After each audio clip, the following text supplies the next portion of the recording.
साथ संगत जी, प्यार से कहना धर्मकार जी, चाहे भाषा जो भी रही हो, चाहे एक जरिया वो, चाहे स्पीच रूप, गीत रूप, कविता रूप, जिसका भी एक मीडियम बनाकर जो भाव पहुंचाया हर एक ने, तो वो भाव यही कि इस परमात्मा को चाहे किसी भी नाम से संबोधित कर लें, वो इस कण कण में रहता है और कैसे इस निराकार से हम आए हैं, इसी का अंश हैं। और यही फिर एक हमारी ह्यूमन बॉडीज़ में जो हमारी इस समय आत्मा है, वो भी इस निरंकार का ही अंश है। तो कैसे हमें अपने आप को जानना है, किस तरह जाने अपने आप को, वो तभी पॉसिबल है जब एक परमात्मा को जान लें, जब इसका एक ब्रह्म ज्ञान अपने से हम इसकी रूबरू कैसे होएं, वो इस ब्रह्म ज्ञान द्वारा होता है। तो कैसे एक जहाँ भाव स्थिरता का, कि हर एक ने ही यही समझाया आज भी कि अपने मन को कैसे हम स्थिर कर सकते हैं, वो इसी परमात्मा से जुड़कर, और इसी स्थिरता के साथ हम अगर चाहे ये भी देखें कि साथ साथ और क्या होता है। अगर हम बात करते हैं स्थिर, स्टिलनेस, कामनेस, कंपोजर, तो एक संतुष्टि भी साथ ही एक उसी के अंदर एक होल का पार्ट अगर बात करें तो कैसे ये संतुष्टि को अपने जीवन में हम लाएं। कि कभी अगर ये भी देखा जाता है कि हालात ऐसे हो जाते हैं कि एक हम बोलते हैं कि हमने चाहा तो था ये हो जाए वो हो जाए, फिर बहुत चीज़ें ट्राई करी, वो नहीं हो पाया, और उसके बाद जब अगर नहीं हो पा रहा तो हमने वी हैव गिवन अप और हम संतुष्ट हो गए। तो इसको भी हम संतुष्टि नहीं कह सकते, क्योंकि ये बाय फोर्स कुछ हुआ है। अगर ये स्थिर रूप में एक सहजता के साथ ही संतुष्टि का होना पॉसिबल है, कि कैसे हम अगर सब कुछ ट्राई करने से पहले ही ये मान लें कि इस चीज़ का चलाने वाला तो ये परमात्मा है, ये कार्य अगर संभव होगा तो भी परमात्मा के ही हुक्म में संभव होगा, वरना इसने चाहे हम कितना भी अपना जोर लगा लें, वो संभव होने वाला एक हो ही नहीं सकता। तो कैसे एक इसके ही साथ मेहनत अपनी जारी रखते हुए, मानते हुए कि अगर इसमें हम नहीं चाहे, हमारे अकॉर्डिंग नहीं होगा, तो भी एक मन में ये संतुष्टि का भाव, तो ये सरेंडरेंस के साथ आना, तो वो पॉजिटिवली सच्चे मायने में संतुष्टि कहलाएगी। जैसे इसी पे एक कहानी भी एग्जाम्पल के तौर पे, कि दो फकीर जब जा रहे कहीं सुबह और शाम को आते हैं अपने घर, तो देखते हैं कि उनके घर की जो एक झोंपड़ी कह लें कि एक खेत में एक हे से बनाई हुई, तो वो हवा आंधी इतनी तेज कि आधी झोंपड़ी उनकी गिर गई। तो उनमें से एक शिष्य तो ऐसे मन में ख्याल रख रहा कि हम तो परमात्मा का नाम भी लेते हैं, इसके गुण भी गाते हैं, तो भी परमात्मा ने हमारे साथ ऐसा किया कि हमारी आधी झोपड़ी ही एक गिर गई, एक यूज़ में नहीं अब आ सकती, कितनी मेहनत से खड़ी करी थी। और वहीं उसी के घर में रहने वाला दूसरा फकीर उसको इस तरह देख रहा है कि परमात्मा तूने आधी झोपड़ी तो संभाल ली कि हम इस आंधी के मौसम में भी आराम से दोनों एक कहीं सर रख सकते हैं, ऊपर हमें एक कवर्ड रूफ मिल गई। तो कैसे ऐसे ही जब रात्रि की ओर समय बीतता है, वो एक फकीर तो मन में इतना सेटिस्फाइड, ये संतुष्ट भाव से रात को उसकी नींद भी लग गई, और वहीं दूसरा अभी क्रिब ही कर रहा है, अभी ये कंप्लेंट्स ही नहीं ख़त्म हो रही कि कैसे आज इस हालत में सोना पड़ेगा रात को। तो कैसे फिर सुबह के अराउंड 4 बजे जब उनकी नींद खुलती है, एक दिन शुरू होता है, तो देखते हैं कि जहाँ से लेटे थे आंख खोलते ही चांद बहुत खूबसूरती से दिख रहा है। तो वहीं उस संतुष्ट जो फकीर था, उसके मन में आया कि परमात्मा, ये इतनी तेरी क्रिएशन इतनी सुंदर, हो सकता है एक हमें चांद ही तूने दिखाना हो जिसके लिए एक ऐसी रचना रच दी कि हमारी आधी झोंपड़ी भी ये गिर गई, और हम इतने सीनिक व्यू से जो दूर थे, तूने हमें इसको भी देखने का मौका बख्शा। तो कैसे भन के भाव की बात होती है, जहाँ एक ही स्थिति में एक को नींद ना लगना और नेगेटिव भाव आने, वहीं दूसरे ने पहले ही अपने आप को समर्पित किया हुआ एक इतना संतुष्ट कि कैसे कुछ भी हो रहा है उसका ये शुक्राना भाव इस परमात्मा से, ये स्थिर मन, ये काम एंड कंपोज्ड, ये बिल्कुल रचा हुआ इसके रंग में ऐसे ही संतुष्ट होकर जब जीवन बिताते हैं, तो कैसे फिर बात वही है कि हालातों ने तो आते ही रहना है, पर हम अपने मन को कैसे मोड़ें। ये उथल पुथल होती रहती है, पर सिर्फ और सिर्फ परमात्मा के आसरा जब तक हम लेंगे और पता है कि चीज़ों ने जहाँ आज सुखदाई है तो कल वो परिवर्तन आएगा, वो चेंज भी होंगी। तो अगर हम अपने मूड को उसी बेस पे रखेंगे कि अगर हमारे अनुसार चीज़ें हैं तो ही अच्छी हैं, तो कभी भी हम स्थिर नहीं हो पाएंगे। ये परमात्मा को याद रखना हमेशा हर स्थिति में ही स्थिरता एक देता है।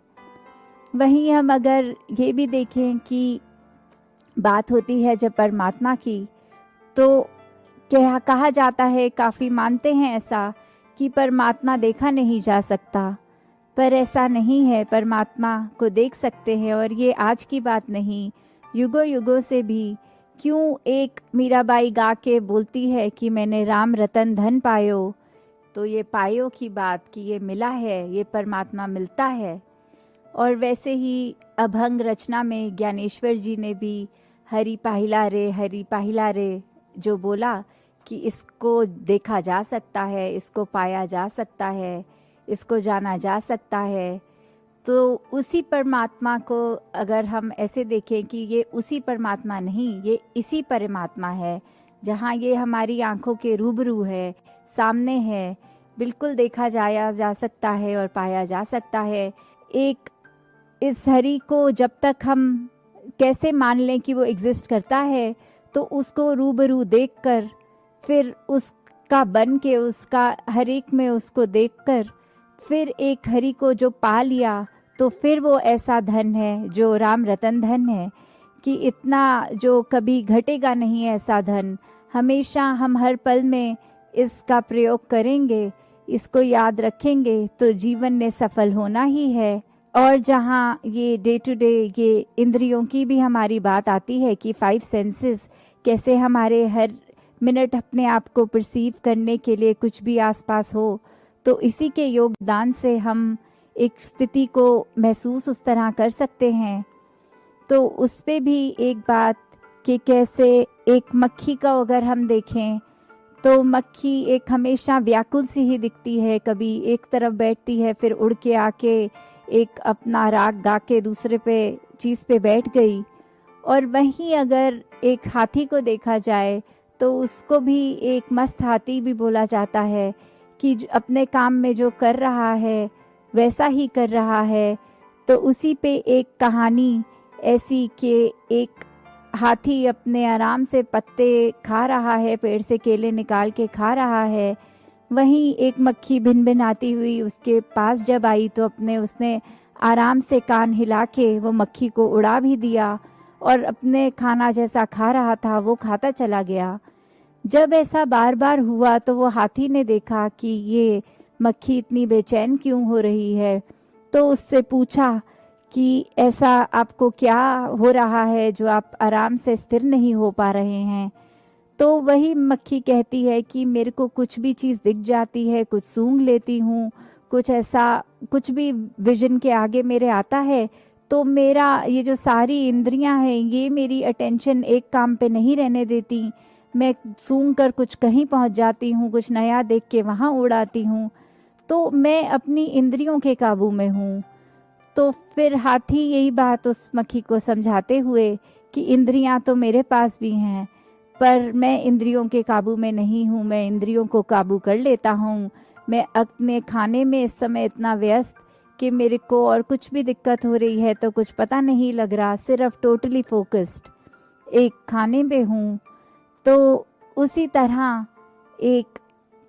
भाव हमारे भी, अगर हम ह्यूमन बॉडी में भी देखें कि कैसे एक जो हमारे सेंसेस हैं ये हमारे लिए बहुत ही फ़ायदेमंद हैं, कि अगर हम कुछ खा भी रहे होते हैं तो वो अगर टेस्ट उसका थोड़ा ख़राब हो तो हमें पता लग जाता है ये बासी हो गई है चीज़, या कोई चीज़ एकदम सूंघने से भी या देखते ही कि उस पर उल्ली लग गई है, या इस तरह कुछ भी चीज़ से हम एक वो प्रोटेक्टिव बात आ जाती है कि हम अपने बॉडी में ये सिस्टम में कुछ गलत चीज़ एंटर नहीं करने देते। तो जहाँ ये इंद्रियां बहुत ही एक ज़रूरी मीडियम है हमारे शरीर को ठीक तरह चलाने में, वहाँ वही देखना कि कैसे हम एक उसी में ही उलझ ना जाएं। एक हमको कंट्रोल करना है, जहाँ इंद्रियों की बात एक वो भी आती है कि अगर हम थोड़ा सा और अपना पर्सपेक्टिव वाइडर करें तो फिर उसमें एक एंगर भी इंद्री हो सकता है, चाहे डायरेक्टली एक 5 सेंसेस में तो नहीं आएगा, बट क्योंकि हमारे दिमाग में जब हम परसेप्शन कर रहे हैं कोई चीज़ की, तो अगर ये गुस्से की बात भी हो गई तो कैसे हम फिर वो हो जाते हैं अपने अहंकार में, ये अपने ईगो में आकर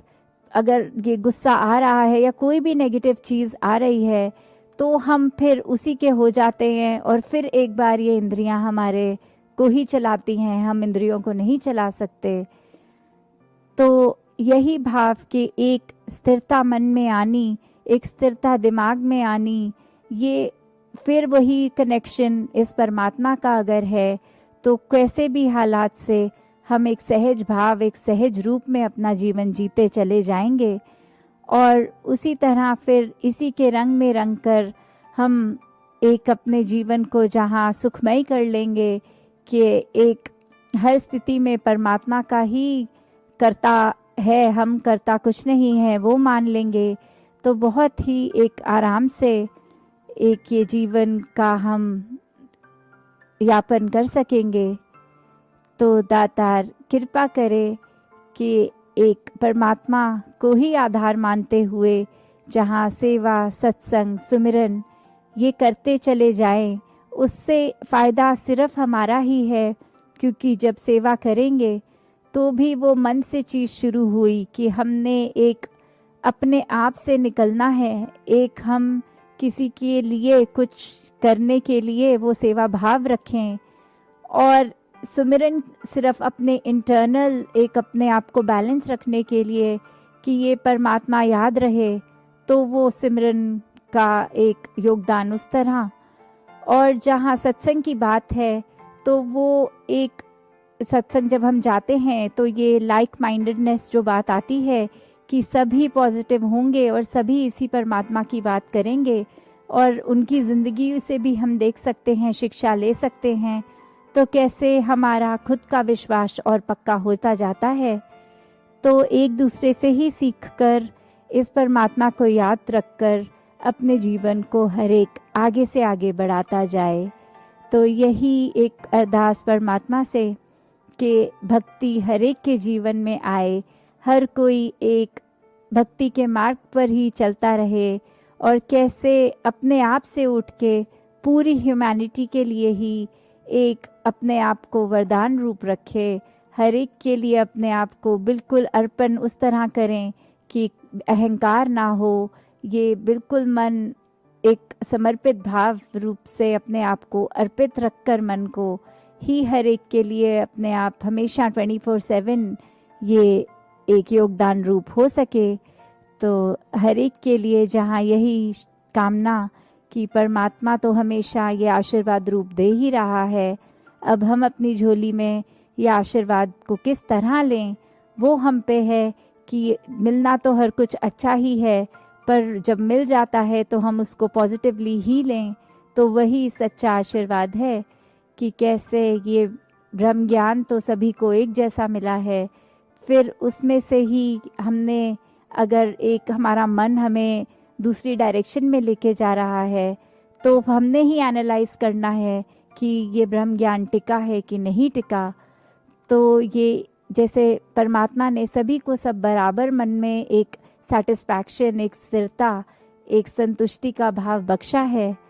पर वो बात हमारे ही चेतनता विवेक और हमारे अंदर सरेंडरेंस भावना वो एक आनी, तो उसी पे टिका है कि दातार को याद रखें और इसके शुक्राने भाव में हमेशा रहें। साथ संगत जी, ध्यान निरंकार जी।